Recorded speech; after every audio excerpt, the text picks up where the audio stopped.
काय सांगाल बदलापूरला जी घटना घडली त्याबद्दल काय वक्तव्य कराल? अत्यंत निंदनीय आणि घृण येईल अशा पद्धतीची ही घटना घडलेली आहे। आपण बघितलं असेल वेळोवेळी या लहान मुलांवरती अत्याचार होतात, लैंगिक छळ होतात, त्या बाबतीत कोणतीही ठाम भूमिका हे सरकार घेऊ शकत नाही। आज जे बदलापूरमध्ये घडलं ते देखील आपण बघू शकाल की ज्या पद्धतीने लोकांचा उद्रेक रस्त्यावरती उतरून झालेला आहे, याचा अर्थ असा होतो की सरकार आणि त्याचबरोबर पोलीस यंत्रणा हे कोणत्याही पद्धती सक्षम नाही, त्यांच्याकडे ती यंत्रणा नाही जेणेकरून ह्या पद्धतीची विकृती थांबवता येईल। ही विकृती रस्त्यावरती ठेचल्याशिवाय ह्याला कुठेही लगाम बसणार नाही।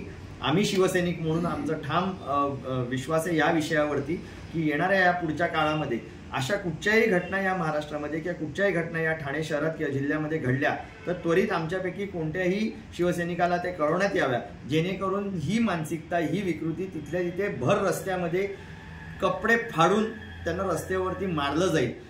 आज जे अटक झालेले आहेत किंवा अटक होणार आहेत यांना फाशीशिवाय दुसरी सजा कोणतीही होऊ शकत नाही।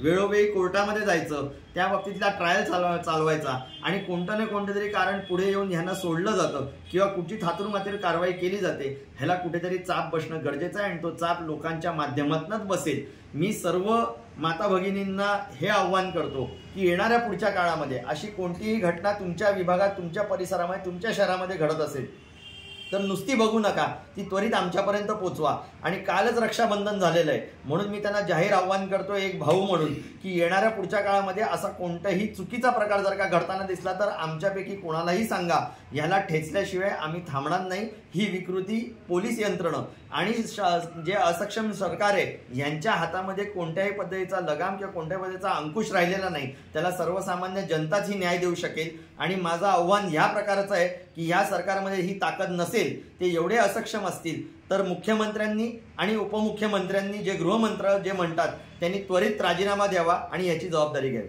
धन्यवाद।